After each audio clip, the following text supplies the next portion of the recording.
I move to approve the certified results of the May 4th, 2019 election as provided by the El Paso County Elections Administrator. May I have a second? Second. All right.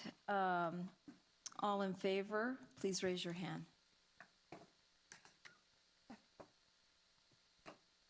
Anybody who is not in favor? That passes 7-0.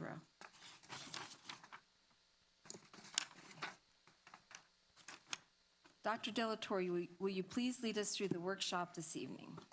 Yes, Madam Chair, members of the board, the first item this evening is the 2020 Census, What's at Stake for Texas Cities and Towns presentation. I believe a guest is with us, Ms. Adriana de Santiago. If she'll come forward. The floor is yours, ma'am. Thank you. Thank you. Good evening. Thank you for having me here today. There we go. So I'm going to talk to you today about the 2020 census and what we're doing here locally in El Paso. So as you all know, the census is constitutionally mandated. It happens every 10 years. And the reason we do this is to help draw congressional lines, state legislative districts, distribute federal dollars, which of course is the most important, inform planning decisions of federal, tribal, state, and local government, and inform organizational decisions of businesses and nonprofits. So in 2020, Texas is set to gain 4 congressional seats. El Paso is set to lose 1 congressional seat because we're not gaining as a larger population as areas in the West Texas. So it's more important this 2020 more than ever to make an appropriate count so that we don't lose our congressional seats. So like as I said, the federal funding, this is a study made by George Washington University, and it basically breaks down the amount of funding every state receives based on the decennial census. So Texas received $59 billion in 2016. And so that's broken down. Obviously, Title I grants like $1 million, and USDA funding for lunch, $530 million. So we want to make sure that we get the amount that's appropriate for us. For every person that year. So since the decennial only occurs every 10 years, and we're losing $16,000 that could go to these federal programs. And in 2010, there was a large undercount of children under 5, so we missed the count by about 1 million children within the U.S. So currently, we're in the educational phase. When 2020 comes in January, we're going to move forward to the awareness and creating these events in this campaign. March 23rd is going to be the early response date, and it's the first time you'll be able to respond through internet, phone, and internet and the phone. You'll still be able to do the paper survey, and then if you don't do it in time, obviously you'll have those enumerators knocking at your door. Okay. So what we're asking from the district is to form a complete count committee. We are partnership specialists, so we're working on the ground to create this grassroots campaign locally that'll speak to your audience to talk about the importance of the decennial census and why we should count everyone and why no one should be excluded from this. And so this helps us create that community partnership and engagement program. This photo on the left is SISD students. So the Complete Count Committee is being led by the America's High School Libertas Academy. So in this photo, it was the Board of Trustees meeting, and they read the resolution. So we'd like for it to be student-led, especially high school students, because most of the time, especially in this area, we know high school students are telling their parents, translating things for them and telling them what's important and what's not important, right? And so these are just a couple of things. The one in the middle is a UTEP Complete Count Committee that's led by Voto Latino, and then just a couple of fairs that we participated in. And so we want to make sure that we make, like I said, make it a grassroots initiative and something that speaks to the audience locally.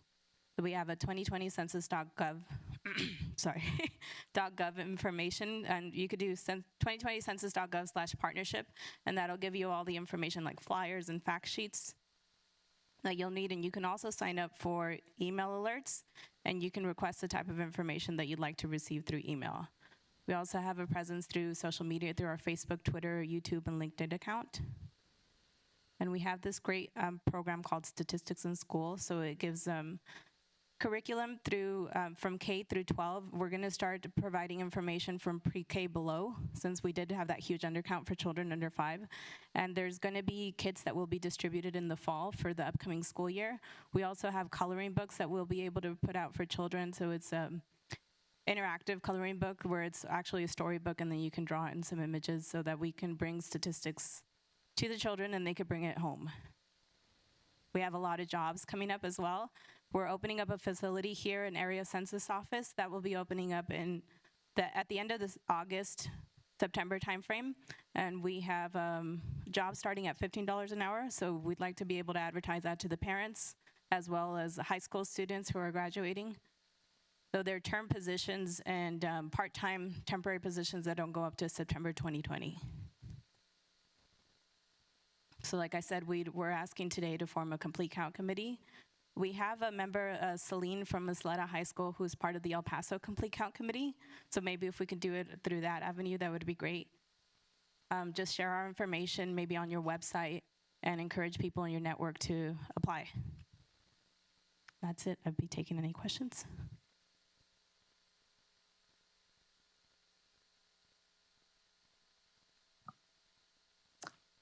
I don't Yes. believe we have, oh. You're distributing, how are you distributing, to where are they being distributed with the young children?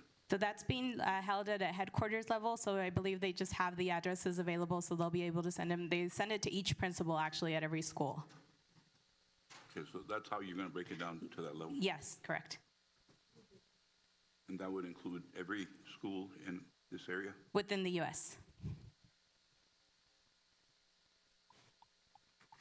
Okay.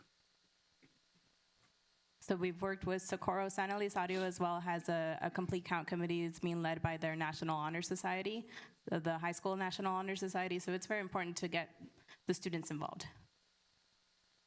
And I think Selena is a great avenue.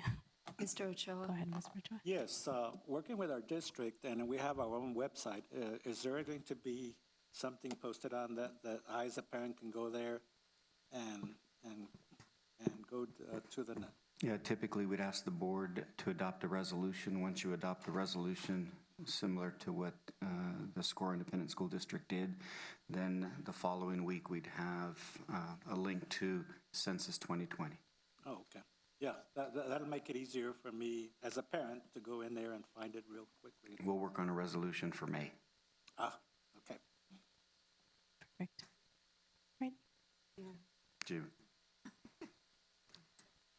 Any more questions? Do we have any more questions? Thank you very much. Thank you so much. Now we're going to have to go back to our action item again because the sound was not working. So we're going to pretend like we didn't do this and do it again. And we need the same people who moved and the same people who seconded to do that. So let's go back. Rerun. So action item number 1, canvass official election returns of May 4th, 2019 general election. Each of you has a copy of the certified final election returns provided by the El Paso County Elections Administrator. These results are, in District number 6, Eduardo Romero received 187 votes, or 45.83%. Sotero G. Ramirez III received 221 votes, or 54.17%. And the winner is Sotero G. Ramirez.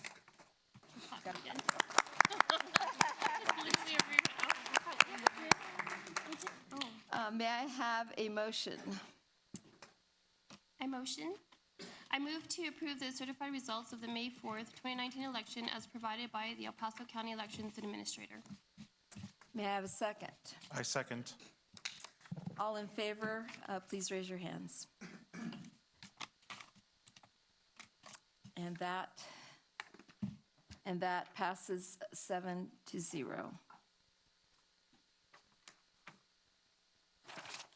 All right, we can continue on now.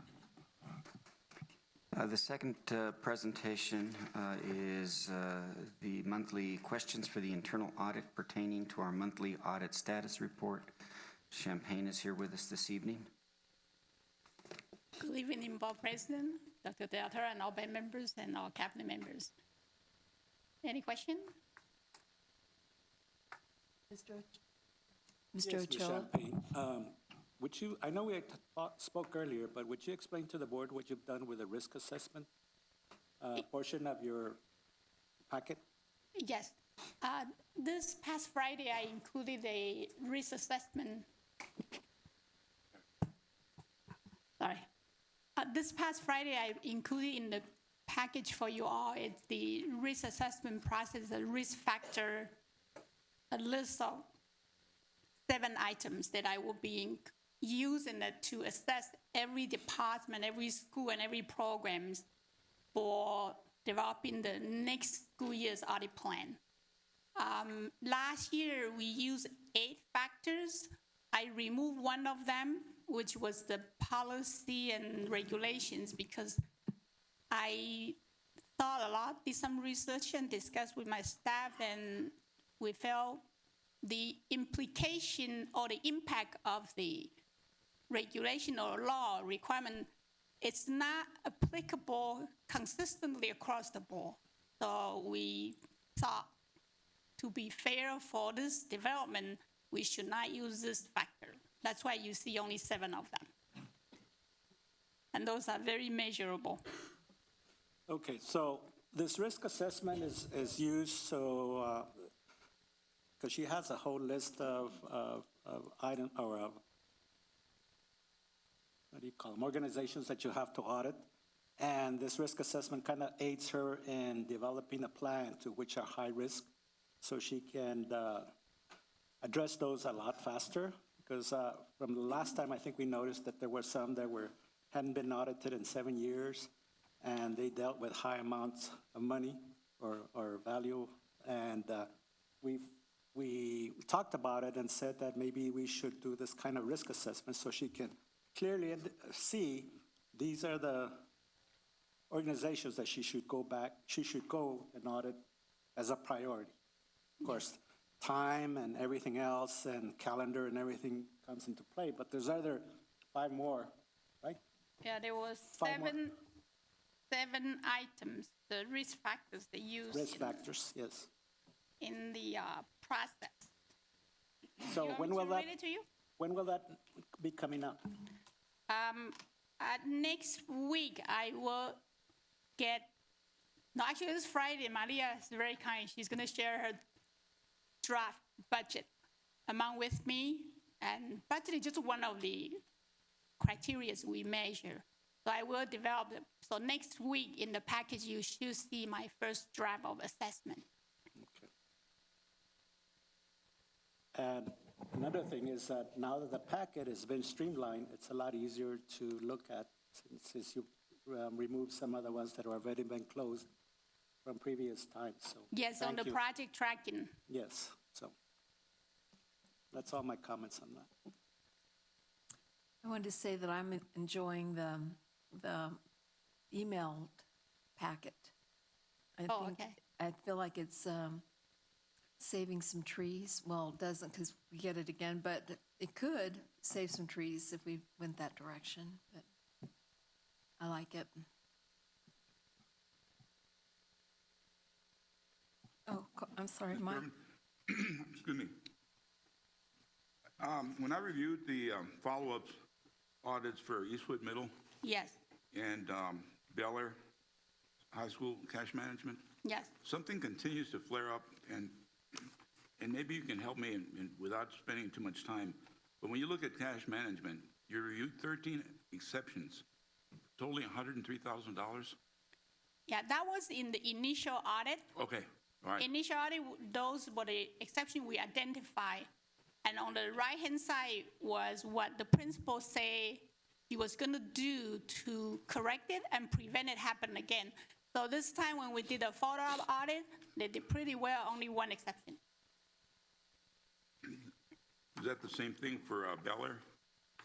Yes. Only 1 exception, or no Yes. exceptions? Yes. Ms. Champagne, can you show him where that follow-up audit is located at on the sheet? Because I know I had to ask you the same question. Yes. And you see it on that table, right? So,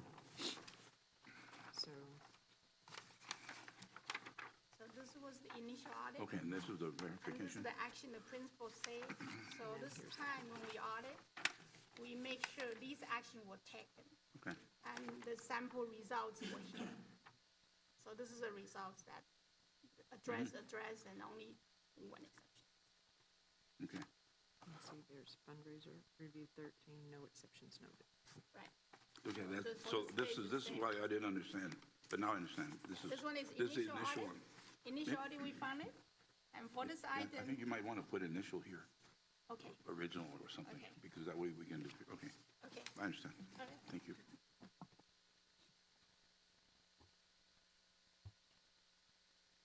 Do you have any further questions? Thank you, Ms. Champagne. Thank you. Review the consent agenda. All right. We're going to review the consent agenda. So we'll start with item number 1. If you have any questions, just say something and we'll get that answered, okay? Board of Trustees Workshop and Regular Board Meeting, April 17th, 2019, 6 p.m. Number 2, Monthly Financial Update for March 2019. Number 3, Budget Amendments Requiring Board Approval. Mr. Ochoa. Yes, I just want, I know that I asked this in the morning, and I just wanted to ask Ms. Lindley in front of the board, which that way everybody can hear what she has to say about what is exactly those amendments. So when we're looking at page 2 of the budget amendments packet, page 54, you can see that there are 2 reductions in the functions 11, instruction, and then 51, plant maintenance and operations. Those show a minus 782,000 and a minus 750,000. What we're doing here is moving money. We're reducing these functions because they have excess capacity in them, and we're moving the budgets to areas where we need more budget capacity. If you add all of those numbers together, the negatives and the positives, they equal 0. So we're keeping the budget balanced. We're just shifting money out of places where we have extra budget capacity to places where we have more need, especially as we get to the end of the year. Okay. Yeah, because those minus at the end of those numbers threw me off. I said, okay, this is It a little. means the same thing, it's just coming from 2 different systems. The first one is a computer-generated report directly out of Munis. The second one is just a verbal explanation, and they put the minuses at the end. So we're moving Means the money same. from one pot to another to balance it up. Well, to give capacity so we can spend money in areas where we have need but don't have as much budget left. Give capacity means what? You have extra money available okay. in instruction and in facilities, plant maintenance, and So operations. you're putting a cushion in there for We're moving the budget from instruction to instructional leadership, to school leadership, to guidance and counseling and evaluative services, social work services, health services. All those areas need more budget to finish out the year, and Oh, we're okay. moving it from other areas. okay, okay, Does that make sense? okay. Now it does. Thank you. Any other questions on that? Okay. Consent item number 4, approve award of solicitation number 219024 for RFP Depository Services. No? Okay. Number 5, approve award of YISD contract number 201-90155 with Texas State University. Number 6, approval of award of YISD contract number 201-90173 with Communities and Schools El Paso. Number 7, approval of award of solicitation number 219023 RFP Financial Advisor Services. Mr. Chairman, Yes. I would like that item to be pulled.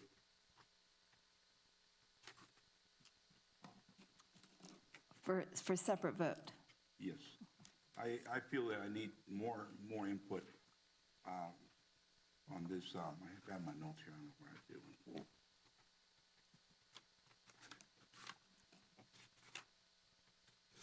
Is there some questions you can ask now so that the administration can get that together for you?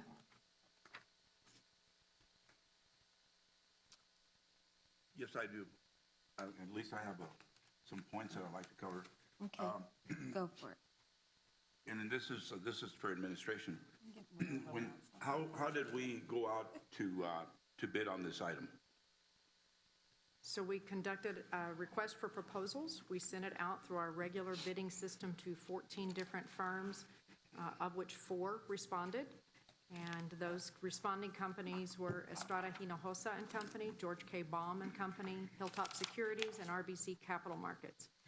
We evaluated the proposals or the responses on our standard criteria, which is price, which had the highest weight, reputation and quality, whether they met the needs that we represented, any other relevant criteria, and their past relationship with the district, which has the lowest weight of all the criteria. For evaluation purposes, we included basically a case study. And we said if the district were to conduct a bond issuance of $450 million, prepare the analysis to accompany that. When would you issue? What would your cash flow projection be? What would your true interest cost be? What would you estimate for instructional facilities allotment and existing debt allotment? And so we asked them to take that and run it all the way through from A to Z. Of the 4 respondents, only 2 provided any details with regard to IFA and EDA, or instructional facilities and existing debt allotments. And only 1 of them included a full assessment of all of the steps to include the issuance of the bonds all the way to what we could recover from the state. With regard to price, the recommended awardee or vendor had the lowest price, and all of the others were higher than this recommended vendor. And then the only ones that have ever had any experience at all with the district have been Hilltop and RBC, which were the highest 2 ranked respondents.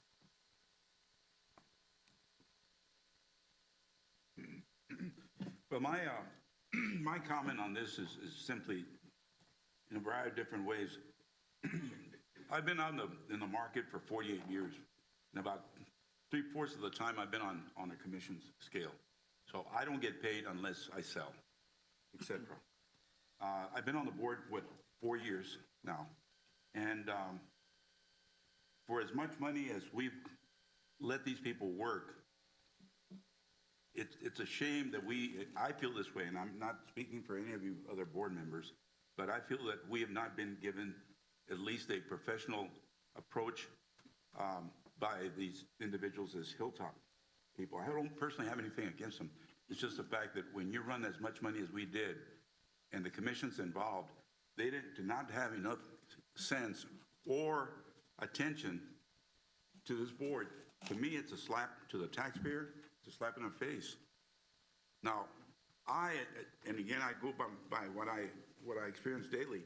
I'm not the cheapest guy on the block. I'm not. But you know what? You're going to be hard-pressed to beat my service. Now, having said that, in the last 4 years, when were these people here?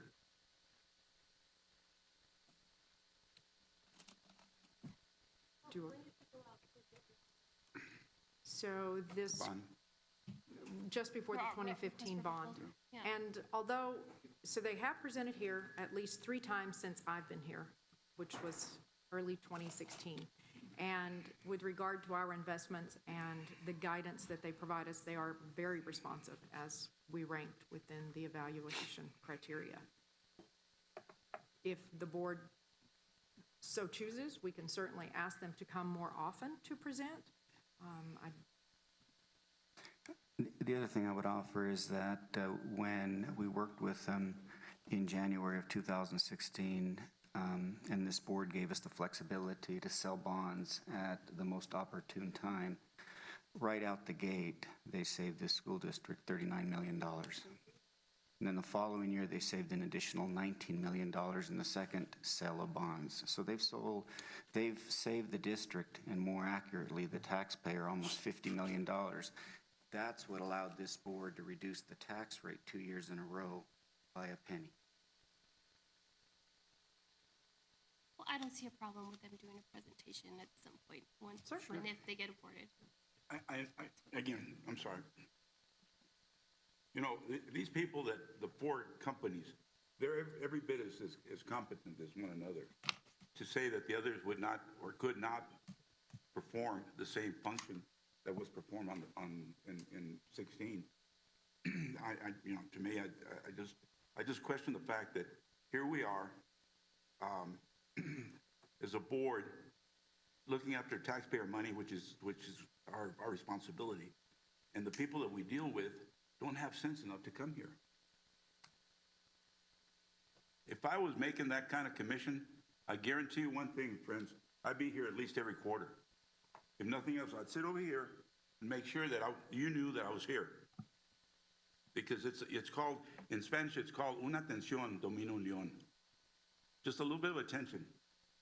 But no, apparently they've got this whole thing set up. And I'm not saying they're bad, it's just that it just doesn't sit well with me when they take us for granted, because if it, as a community, we allow these people to come in here, walk all over, and then leave and go to Dallas.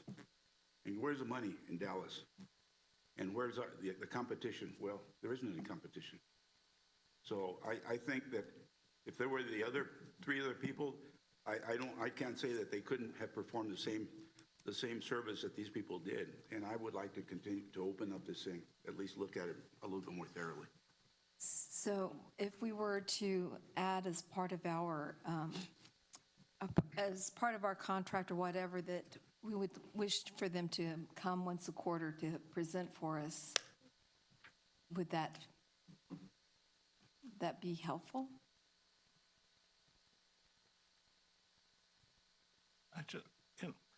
I understand your concerns, Mr. Rosales.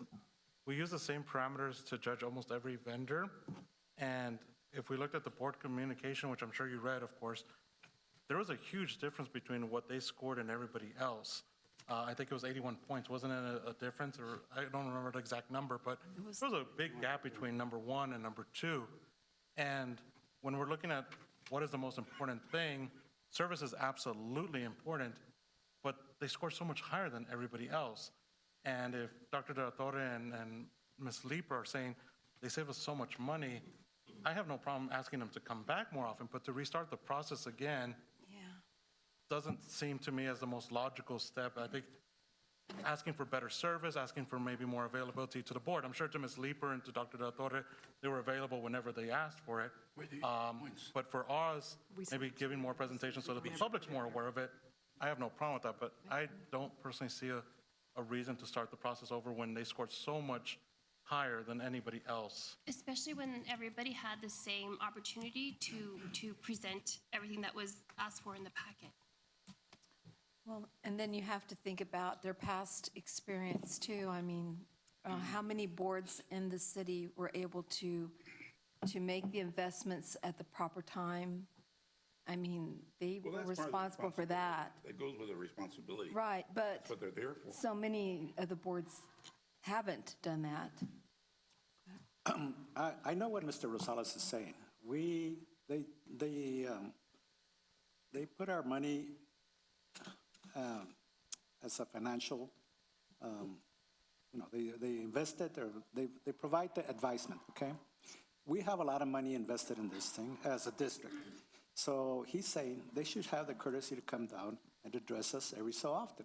I mean, they don't live up there in a high hill where we can't, they should come to us as a customer.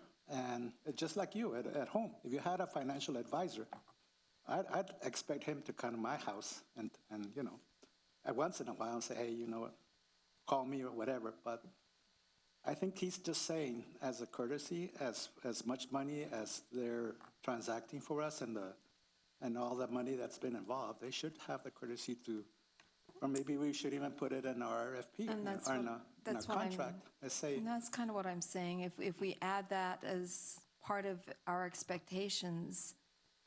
but even so, it should be a without- professional courtesy to come down and address the board. I think it would be wise for them, even if they win the contract, but in the long run, I think everybody would do better.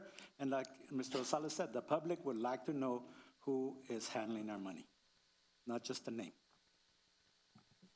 That's agreeable, and I think they would present before the board anytime the board requested that they present. But these are long-term investments.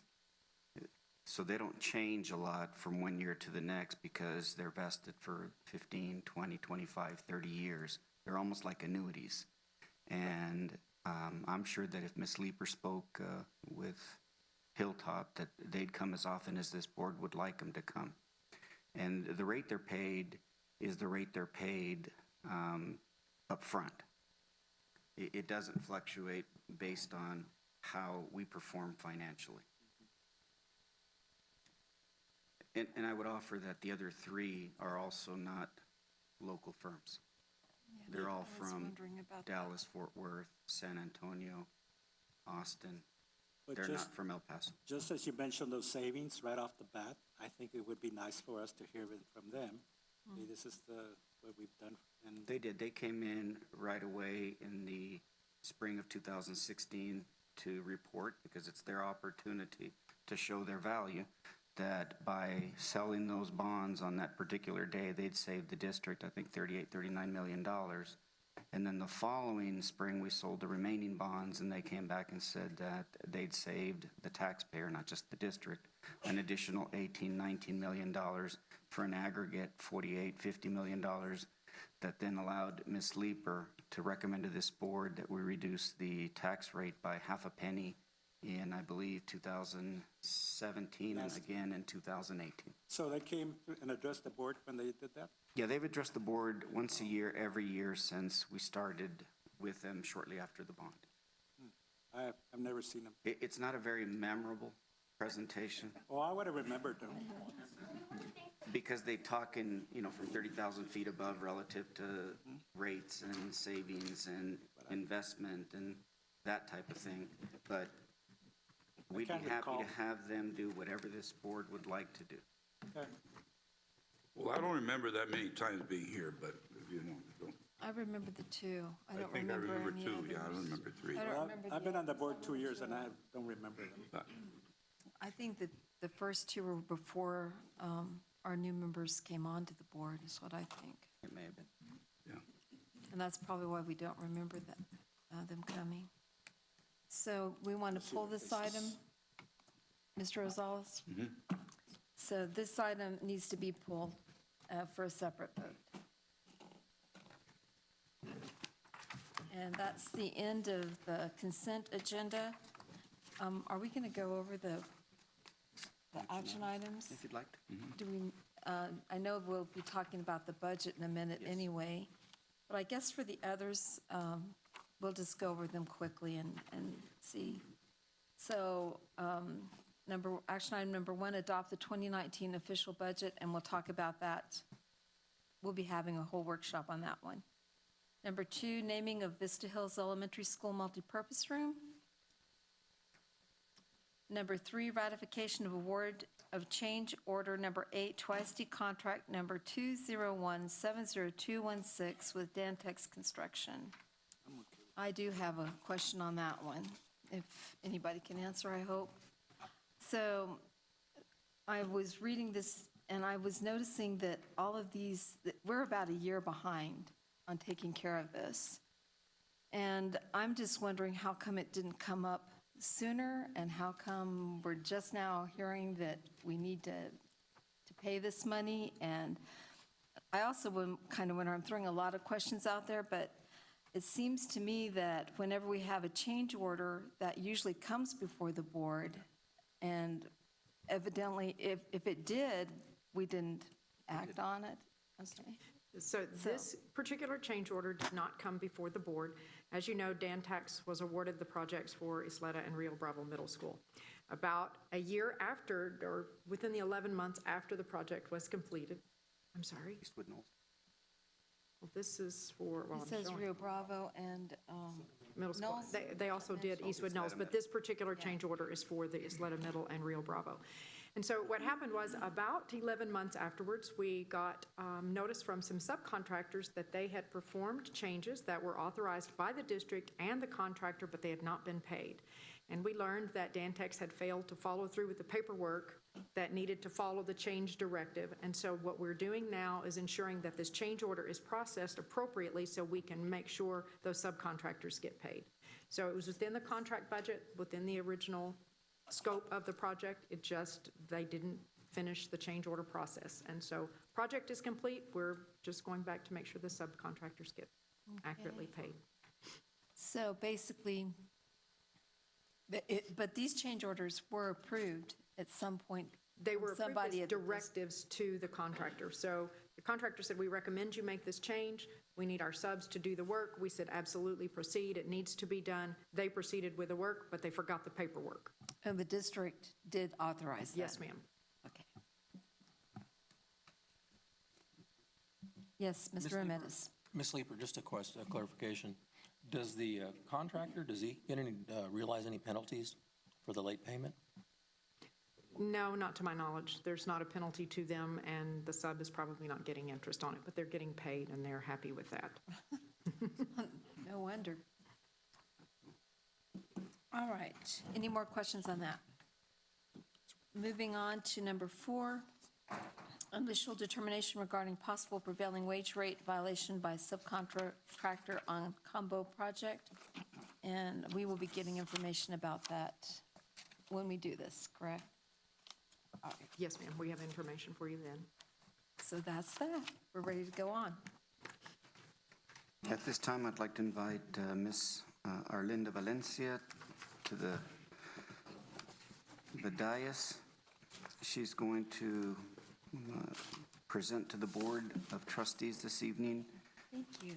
The topic is Ysleta's gold standard, always raising the bar.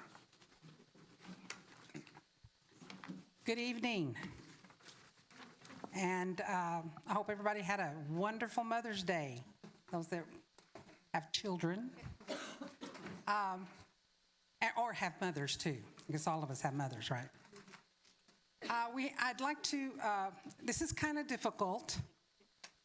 We have a legislature that is right now talking about what they're going to give districts in the future.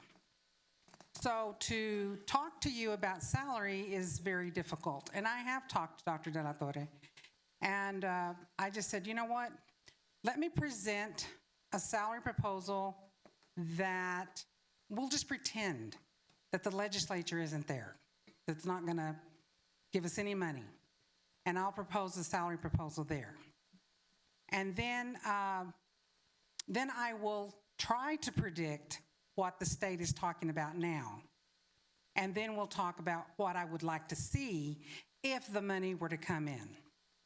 So the first page is, of course, the first page of the salary proposal. You will see that I'm asking for a 2.5% interest, 2.5% raise for all job families.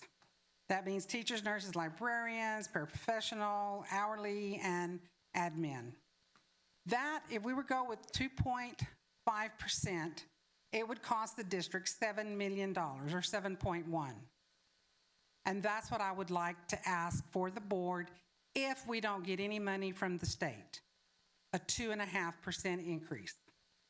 Now, let's pretend that the 5,000 comes through. You've been hearing about the 5,000 for how long? And they just keep talking, oh, we're going to give teachers a $5,000 raise. I truly do not believe that's going to happen. I really don't. I don't believe that's going to be the final thing, is 5,000. But let's hope. I mean, we can hope. But if it were to come through and all teachers get $5,000 raise, it is supposed to be coming through from the state. So that would free up money for our hourly employees and our admin. Now, a $5,000 raise for teachers would be probably like a 10% increase. And what I'm asking, because I want some other things, I'm asking that the district look at an 8% increase for all hourly workers and a 2.5% admin. And I do want to ask administration, don't get mad at me because I'm asking for 2.5 from you. But if you were to take a 2.5% increase from admin, it would be the same as 8% for an hourly wage person. It's just that far stretch. Hourly wage, they need this money. And if you notice the amounts, you have, if you were to give a 2.5% increase for everyone, it would be 7.1. But if we were to get money for teachers and we give the hourly wage people 8%, it would still be less than everyone at 2.5. It would be 6.5. And our hourly people would get 8% hike in their salary. I think that would be doable for a district that raises the bar every single year.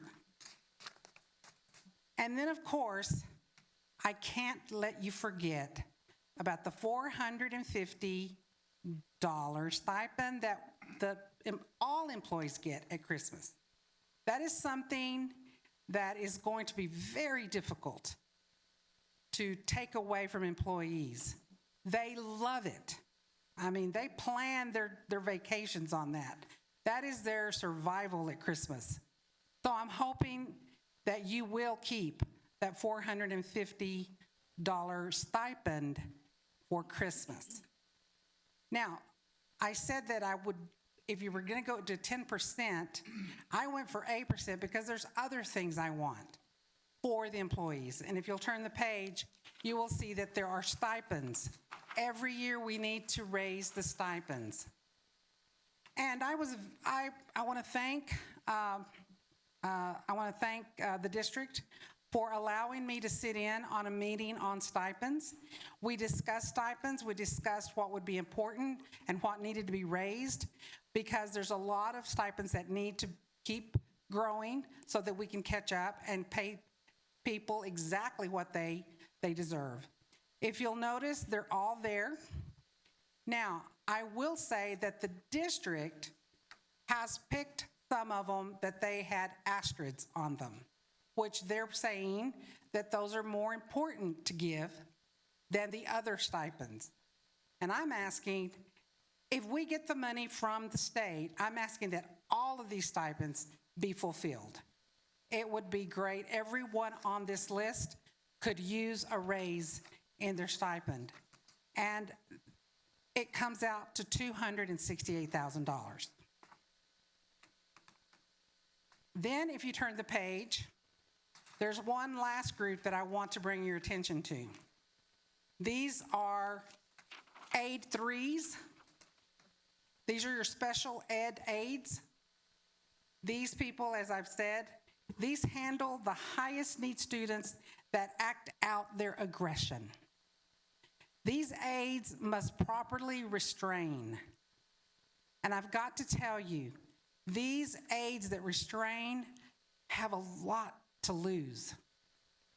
Because if they, by any chance, while they're restraining, they hurt the child, they've lost their jobs.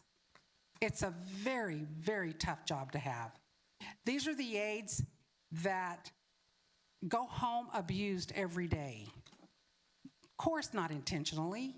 These children act out their aggression, and the first thing they're going to do is they're going to put their claws in you, they're going to bite you, they're going to try everything. And these aides have to deal with all of this. And I believe that these aides need to be placed on a separate level than anyone else. And I'm asking this board to really consider moving them up one level, and that is to become an aide 4. And that is 110 aides that we have in the district that do this every single day. And the cost would be $177,000. And that would be moving them to pay grade 206. I hope that you will really, really consider, because I think they deserve that. And I believe that if we were to get extra money, these people need to be given, they need to be risen to another step, which is 206. I hope you'll consider all the things that I've asked. It's not difficult. It's very simple. We're not asking for the moon. We're just asking for fair pay. And I'm not even comparing us to other districts. We are the best. Ysleta is the best. And you guys do take care of our employees. And I just want to thank you very much for that. That's my presentation. Do any of you have any questions? Yes, sir. I just had a question about the second proposal, not the first one. If the state does give us money, that's not, how long is that guaranteed for? And if we do actually do all these raises, and then the state takes away the money, how sustainable is all these stipend raises and the different raises? Because I see the first one, because that's completely funded through us. Right. The second one worries me in a sense that the money can disappear from the state after 2 years. And then how sustainable is it for the district to continue this? Because no employees are going to want to take a pay cut. Nobody's going to want to reduce the workforce. And so that's my biggest worry with moving towards that second one, is that the money might not be sustainable. After employees are given a raise, you cannot take it away from them. Exactly. So, yes, right now, they're talking about the next 2 years, of course. But then I'm going to tell you, it's going to be very, very difficult for the state not to continue. If they're going to be given $5,000, they're going to have a lot of people to answer to if they're going to take away the $5,000, because a lot of districts won't be able to sustain that. So that has to do with who we elect to our legislature. And I have to piggyback on the young lady that was talking about the census and us losing a congressional seat. We've got to work hard not to lose that congressional seat, because El Paso, our congregation here in El Paso, they are fighters. They are leading the way and in Austin. And I would hope that all of us would support all of our people, because they're awesome. And they are changing minds at the state. But I can't stand here and promise you that that's going to happen. And Dr. De La Torre can't do the same either. But like I said, I don't think it's going to be, but if it's 5,000, that's a lot. But I'm hoping that they will give us enough to where at least they will give us money for the hourly too. But I think that also I want to mention, Ms. Lindley, you're worried about the property taxes, because the state is talking about lowering property taxes, which would affect us. And so there's a lot of dominoes here. And we either run with it and pray that we can do it, or we're just gonna, I mean, seriously, we can hide under a quilt and hope that we'll just stay with the way we are and not do anything, or take everything that they have and use it to our advantage for the next 2 years. And then we'll cross the bridge when we come to it. A new development relative to the $5,000, and I think that they've gotten clarity on it, is that the $5,000 can be off the schedule. So the consensus across the state in most school district is that it would be a $5,000 increase off the schedule until the state can guarantee that they can continue and fund it.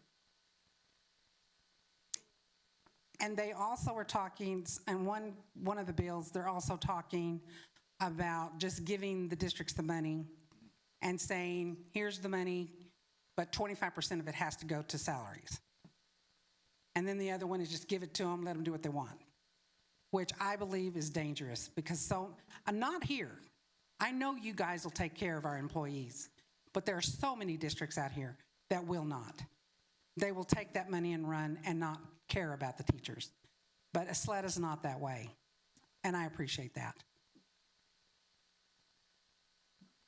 To clarify, I wasn't in any way attacking. My biggest thing was, I want to make sure we do right by our employees, not for the next 2 years, but for the next 10, 20 years. Yes. So any decision we make, I want to make sure that it's sustainable. And that's the biggest thing, is that we all know that the government is incredibly volatile, and that it can very quickly from one day to the next change how much money they want to give us, how much money they don't want to give us. Exactly. And so what I want to do is whatever decision the board decides to make it something that we can make sure that we can always provide to our employees. We don't want to show something and then say, in 2 years, that's going to probably change and you're not going to get any raises for the next 5 or something like that. That's what I want to avoid. You have a very difficult decision to make. And all I'm doing is just giving you some choices, but it's not going to be easy. I mean, to vote on a budget that you really don't know how it's going to end is very tricky. And, I mean, you could go with the 2.5%. And then in the summer, when the legislature decides what they're going to do, then you can either you'd have to, I don't know how that would work, Dr. De La Torre. You can't do that? Yeah, you can amend to the positive. It's unlikely that you can retreat from the commitment. That's what you would have to do. So, but I hope that if nothing else, you go with the 2.5%. And if you notice, these stipends, compared to the budget that you do deal with, would not hurt the budget. The stipends don't cost that much. And then again, moving those aides to a level 4 is it's so important. These aides, they risk their lives every single day. These children need them, and they need to be they need a raise. Thank you very much. I believe Mr. Yes. Ramirez has a question. Arlinda, I don't know if you or Ms. Garcia have an answer for this, but on these level 4 aides, what percentage increase is that, moving them from their current pay grade to the new If pay I'm grade? not mistaken, it's like $1.08 per hour. Okay. It's about 1.5% from the new midpoint. 1.5 on the midpoint? Okay. Thank you. 1.5%. Mr. Rosales. Arlinda, you know that we care about our employees immensely. Yes, you do. And we have to be responsible to them. And having the last year and so many months sitting at the central appraisal, it's brought in another point of view that we also have to look after our taxpayer. Now, there's a lot of moving parts with the fact that they're talking about lowering the tax rates and what have you. And when you're dealing with politicians, we just don't know until it happens. But I just want to make sure that the level 4 people that are there, you have my support, because I've been there numerous times to visit in the classrooms and some. It's just like I mentioned to an ideal person. How are they taking care of these type of students? And of course, they couldn't give me an answer. But going back to dollars and cents, this is the 8% and 2%. That's kind of a la-la. It may happen, it might not happen. But let's Yeah, that's just something that but let's be would be supposed that great. it did. With the 450 stipend, we also will be looking at about a about $9.2 million when you put the whole package together. So as we get there, we need to be very prudent about how we distribute that. But keep in mind that for all that you all do and for all that these people do, especially in special ed, we'll definitely look after and making sure that we're fair with them. Oh, yes, that's all we're asking. Yeah. That's all we're asking. Yeah, yeah, we will. Any other questions?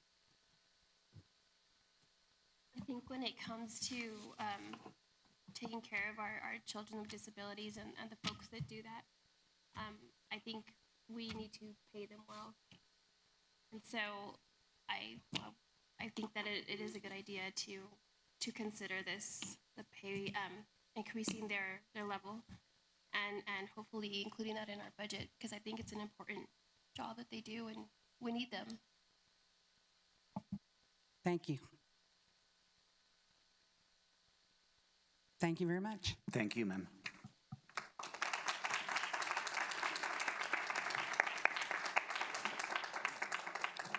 And then finally, I'd ask Mrs. Lindley Leeper to give you an overview of what we do know and what we can't possibly know, but some implications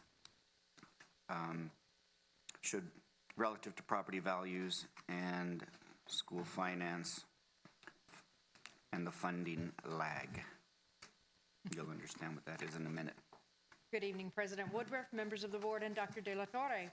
So this evening, we do have a presentation for you on the 2019-2020 fiscal year budget. But before we delve too deeply into the details, I do want to remind all our listeners that the Texas legislature is still in session. And that session is currently scheduled to end on May 27th, provided they don't call a special session and bring them back. Both the House and the Senate have competing bills. They both are attempting to address teacher compensation and increases, property tax reform, as well as the whole formula related to school finance. Until the bills have been reconciled, quite frankly, we don't know what they'll hold and what they will do to the district's budget. The following presentation is based solely on current law, which is, sorry, my watch is buzzing and it won't quit. It's based solely on current law and doesn't take anything into consideration that is currently being proposed by either the House or the Senate. So I'm going to make the recommendation before I even go into the presentation. Don't take any action on this budget. If it's based on old law and it includes none of the proposed changes, no matter what, I'm coming back in June. I'm coming back in June even if you adopt the budget Wednesday, because I have to give you a compensation package. And I can't include one in the budget as it's proposed under current law. So that being said, with your approval, I'll go ahead and start with the presentation and walk you through a proposed budget based on current law. So we're going to basically cover two things this evening. It's going to be an overview of property values, and some of this may sound familiar and some of it's going to be very new to you. And then we're also going to just look briefly at the operating budget. So this is a new slide. You've never seen it before, and the reason for this is, as you may know, we participate in the Financial Integrity Rating System of Texas, otherwise known as FIRST. And we've always achieved a superior rating, and we want to continue that. They have proposed a new criterion, which is called the discussion of property values and the funding lag. So it's a very detailed slide. I apologize for that. It's going to take a second to get through it, but I think it's important, and it may shed light on some of the other things that you may hear as the legislature moves forward. So at the top half of the slide, you're going to see that there's a local calculation on row 1. The local calculation in that fiscal year 18, fiscal year 19, fiscal year 2020 reflect our budget development. So when I'm talking about the local calculation in those fiscal years, I'm talking about our budget for that year. When we look at the local CAD values, so the locally certified property values, they look at the last fiscal year. So they look at the tax year. They looked at 2017 when we developed the 2018 budget.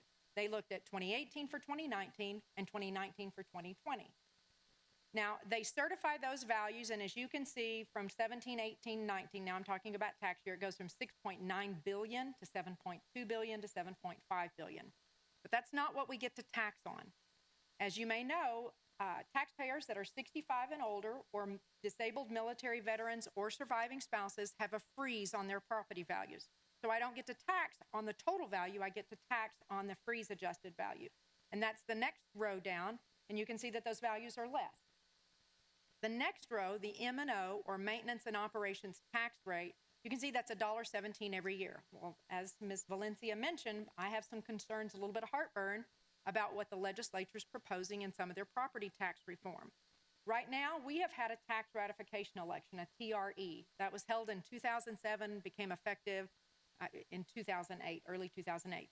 So we are always able to use this tax rate, and our revenues grow because our tax rate is fixed. We get additional EDA from the state, and as the property values grow, our revenue grows. They're talking about adjusting this tax rate down to as low as $1.09 for us. That's what it would be for us. That's a dramatic decrease in revenues. Now they're offsetting it with basic allotment increases, specialty allotment increases, and other things, but they haven't finalized it, and because the two bills complete, I can't predict which they're going to do. So my local collections to support the 2018 and 2019, 2020 budget ranged from 70 million to 74 to this year's 77.9 million. So you can see those have grown. The bottom half of this slide is talking about the way the state calculates its contribution to the local district's tax revenue. The state, if you'll notice, Our fiscal year is 2018, the tax year is 2017, the state looks at 2016. They're 2 years behind. So they're looking at a much lower value for their certified values at the state level. So that's the funding lag, right? We look at last year for local and they look 2 years ago for the state. And you can see that in the first column, the 6.9 billion doesn't get picked up until the next year by the state. So that's your funding lag. Everybody see that? No questions? Okay. I'm not going to belabor what the state does with their funding, and I'm not even going into the mix between how the state looks at what we're locally collecting and then determines what they're going to contribute. But this is funding lag, and that's an overview of our property tax values for the current and past 2 fiscal years. So again, proposed operational budget, but under current law. Ms. Valencia is probably going to choke me in just a minute, but we'll get there. So as you know, we are a declining enrollment district. Generally, we budget conservatively for a loss of 500 students. In the last couple of years, we've been adding a grade every year at Young Women's Leadership of 125 students, bringing our net loss to 375. When the state funds us, they fund us based on average daily attendance, not on 100% enrollment. So if you take those numbers, round them out to 375, we're projecting a loss next year in average daily attendance of about 226 students, based on what we're currently losing. You can see that in 2016-17, our loss in ADA was 756, pretty significant. That means probably 900 to 1,000 in student enrollment, and we've mitigated that. Under Dr. De La Torre's leadership, we've implemented a lot of programs, and we've drawn students from other areas. So using that for the revenue side, now we move on to the appropriations or the expenditure side. And just as you would expect in a heavily people-oriented business, we spend 85.4% of our total budget on payroll and benefits. Contracted services, most of this is utilities. General supplies is just exactly what you would think: pens, pencils, paper, some books, things like that. The miscellaneous capital outlay, debt service, and operating transfers together total just under 4%. So they're a very nominal part of the budget. This year, as you may know, we moved high schools and middle schools from a ratio of 23.5 students per teacher to 24 students per teacher. Elementary schools remains the same at 20.5 to 1. And so here is a summary of last year's adopted budget, 2018-19's adopted, compared to this proposed current law budget. Last year, we adopted total revenues of $384 million, but total appropriations of $386 for a deficit of 1.8. That 1.8 is reflective of the 0.5% increase approved by the board in addition to what we recommended. We recommended 1.5 plus the 450. The board asked us to try to absorb $1.8 million more and give them 2 plus the 450. And that's why it's showing that deficit. For this year's proposed budget, it is also proposed as a balanced budget at $383 million. The local revenue, that increase of $3.8 million, is really property tax values, exactly what we talked about just a moment ago. The state revenue is reflective of the same thing, the contribution coming in from the state. Federal revenue, we just project this flat, but it's primarily the SHARS revenue related to Medicaid services for our special education students. And then the other sources. So you see the $7.2 million loss in revenue. Last year and the year before, as you may recall, we deliberately chose to use fund balance. And that's considered a resource to our budget. Well, we're done. We finished most of those projects. So for this fiscal year, we're saying we're not going to use fund balance anymore. So it's not a resource to the budget. So it's a decrease in resources of $7.2 million. On the appropriation side, you can see that that's $327 million for salaries and benefits, an increase of 5.4. Some of the things driving that are that last year, the entire 2% increase is now rolled into this budget. So it's carried forward for every person that's on the staffing table now. It fully funds the entire staffing table. So I'll tell you right up front, there's no salary savings built in yet. And if you don't know what that means, nowhere during any year is every position filled every single day of the year. So you have some attrition, some savings in that budget. We don't have any built in here, which is why this is a little higher than you might expect. We do have additional 3 sped teachers and 10 aides built in this. We do have some of the stipends already built in. I will say that the stipends Ms. Valencia and I most recently discussed are not here, but I'll talk a little bit about that in just a moment. And then on the non-salary appropriations, you see a decrease of 8.4 million. That's again related to those capital expenditures we're done making. So last year and the year before, they were in the budget. This year, they're not in the budget because we're not going to use fund balance to pay for those things. Okay? All right, so things that are not in this current law budget. No salary increases because I just don't know what they are. I will tell you that if we pay $5,000 to every teacher and librarian, it's a $15 million hit. The state says they'll make that up, but it's $15 million based on 2,982 eligible employees if they got $5,000 a year. I will be happy to talk about how I would recommend, but it's exactly like Dr. De La Torre said. I wouldn't put it on the salary schedule until I could guarantee the state is going to be able to fund it and see it in their actual revenue calculation. They have told us this is the most significant overhaul of school finance that they've made since 2011 or 12. It's incredibly difficult. Okay, so the SPED stipend increase that Ms. Valencia mentioned, we estimated it at 246, not in this budget. We've talked a lot about the fact that we've not changed our health plan. We've not increased contributions for the employees since 2014. On our side, on the district side, we have increased it. We're around $435, I think, per employee right now. I would recommend increasing this to by $30 this year and another $30 next year for the district per employee at a cost of 2.1. We also need to increase our contribution to our workers' compensation fund. That's a charge of 1.3, not in the budget. Buses and White Fleet, student devices for next year, the replenishment, not in here, nor is classroom furniture year 3 furniture refresh. So those things are not in here based on current law budget. This is just as if the board chooses on Wednesday to adopt the budget, this is the way it has to be adopted. 3 funds, general fund, child and nutrition, and debt service fund. These are by function, which is the legal requisite for how we actually approve a budget. So if you opted to do that, that's the format we would do it in. And then, of course, May 15th, we've already called for a public hearing. I believe you're obligated to conduct the public hearing, but you can forego action on the budget until June if you so desire. And then in August, no matter what, we also have to come back then after CAD has finally certified our property tax roll and adopt the tax rate and the tax roll. And with that, I can take any questions. Actually, I just have more of a comment than a question. I'm thinking, and I'm thinking pretty much everybody is thinking that this is probably premature, although I think it's good for us to hear what's coming, what can happen, what we can keep in our mind.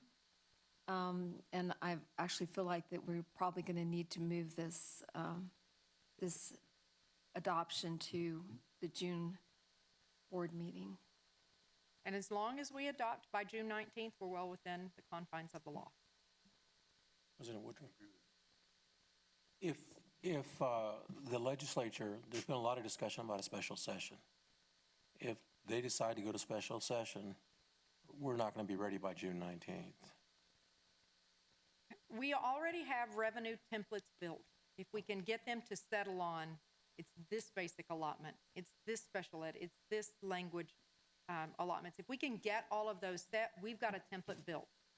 It comes from the state, and we've been working with Region 4, I think, that promulgates the actual template to upgrade it. Currently, it's built off House Bill 3, but it's as of the April version of it.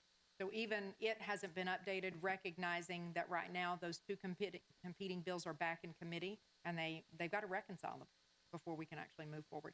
I do think we could adopt a budget. It just may not have everything in it that we want, and we have to amend it, which is perfectly fine, as long as we adopt a budget and a compensation plan in June. The budget part seems easy, just the compensation plan seems the hard part. And I've been watching districts across the state adopt budgets, and so they've got under the best case scenario, and you didn't even mention Robin Hood for those districts that give up an awful lot of money Right. to the rest of the state, including districts like us. You know, they're already counting their dollars, and they're pretty excited about it. But the other thing, too, is that they're also saying, well, we'll have $150 million to the good, or we're $48 million in the hole. So I just don't understand how they're going to adopt budgets like that. I would agree. So we need to pull this item from the agenda, and then, but we will hold our public hearing and let people say what they'd like to say in regards to that. Excuse me, Ms. Woodruff, you might consider, instead of pulling it now, is have a motion to table it to the Table it. next meeting. At the meeting? Is that fine? Okay, so we're in agreement. We'll do it that way then. Thank you, Mrs. Leeper.